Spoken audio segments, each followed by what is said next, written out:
As a kid, I was really scared about going to hell. Like the concept of hell was really frightening.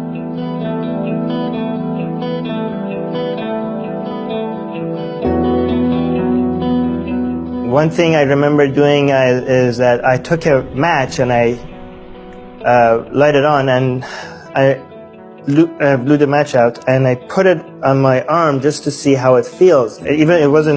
It was really hot, and I remember thinking, this is too painful. And then I imagine this all over your body forever. And I couldn't even imagine how could anybody tolerate it? How could it so consumed me that I remember crying one time thinking about me going to hell, my parents going to hell, and I remember my aunt coming to me and asking me why I was crying. And then when I told her, and she mentioned that, no, don't worry, hell, most people are never going to go to hell. Hell is for the worst of the worst people.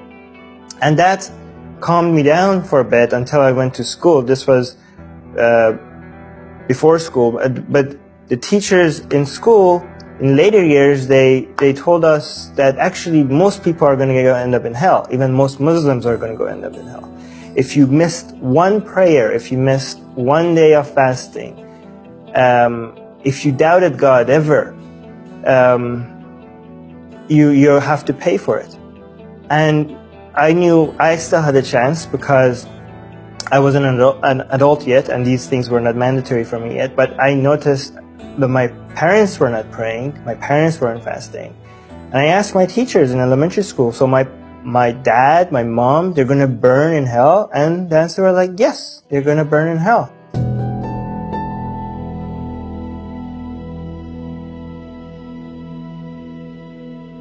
I tried to argue with them. I was like, is there any way they're not going to listen to me. What can I do? Like, well, when they die, you could pray the prayers that they missed and do fast on non-Ramadan days for the fasting that they missed. But while you're catching up, they're going to burn in hell until you catch up to all their prayers. And the teacher, actually, I remember, he took a pen and paper and he's like, how old is your mom? How old is your dad? Let's say they die at this. And he added up all the prayers that I had to do for them not to burn. And like, we both concluded that there's no way I could catch up. So I would have to pay somebody to do the prayers for them so that they could come out of hell. So okay, so I have to get rich, I have to make enough money so I could hire some people to pray the prayers that they miss, so I make sure that my parents don't end up in hell.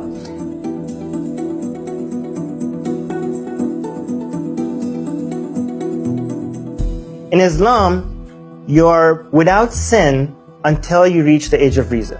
So for boys, that's 15, for girls, that's 9. According to what they told us in school. I understand later that some Muslims have a different understanding of what those exact years are, or some people say it's just the age of reason, there's no specific number for it. But my understanding was, based on what they told us in school, that before 15, anything I do is not counted as a sin.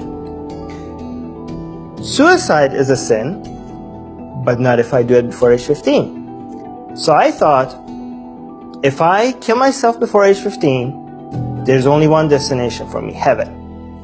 I wanted to make sure I got this right, so I asked my teachers, why wouldn't I just kill myself to make sure I don't go to hell? And the only comeback they had for me for why I shouldn't do that is because if children die, they go to heaven, that's true, but they go to the lowest part of heaven. There are many different levels of heaven. The highest part is for the martyrs, where it's exactly next to Muhammad, where Muhammad is. But if I die as a child, I go to the lowest part of heaven. They say if you earn heaven with good deeds, then you go to a higher level. So that's why I shouldn't kill myself, because you could go to a better part of heaven. But I thought, who the fuck cares? I just want to not go to hell. I'm content with the lowest part of heaven. Why would I gamble? Why would I take a chance, even the slightest chance of burning forever, even burning for thousands of, because they told you the smallest amount of sin will get you years and years in hell, and then you go to heaven. I said, I can't take 10 minutes of burning. Years of burning? Forget that. So I jumped out of my school window, attempting to kill myself around age 12 to make sure I go to heaven. And I wasn't successful. I remember seeing my dad cry for the first time. I saw my mom going crazy on the ground, and she was so distressed. And my father, what I did to them was so tragic, and I felt so bad that I didn't try it again.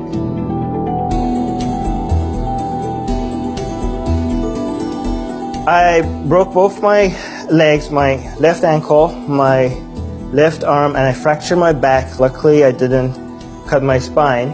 I was in a wheelchair, in my bed and wheelchair for around 7 months. I missed 1 year of school.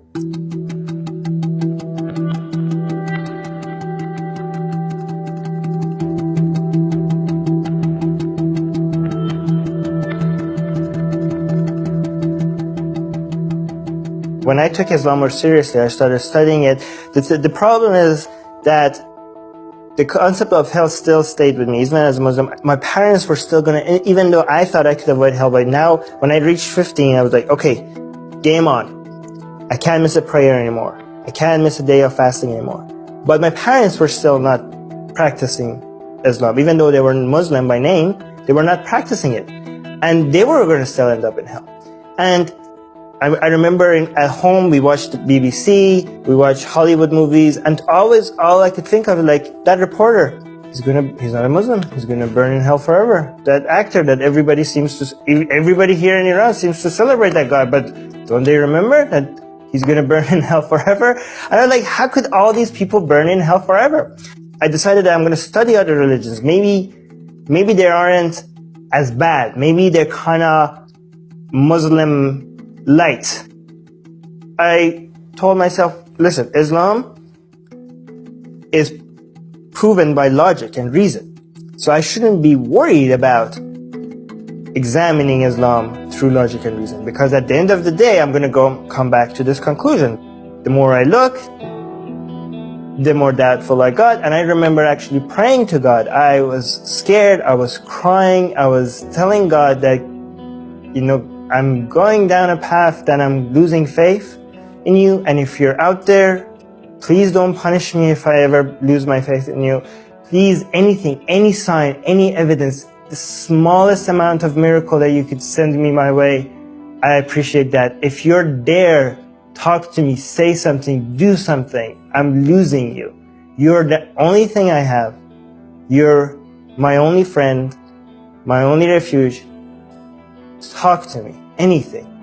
And nothing. When I lost my faith in God, I decided that even if God is imaginary, I'm still going to talk to him, because he was the only thing I had. But I couldn't, once I realized that I'm the creator of this God that I'm talking to, instead of him being my creator, the conversation became much less meaningful and much less rewarding than it used to be. So my talks with him became less and less, and eventually it completely stopped, and I called myself an atheist at that point.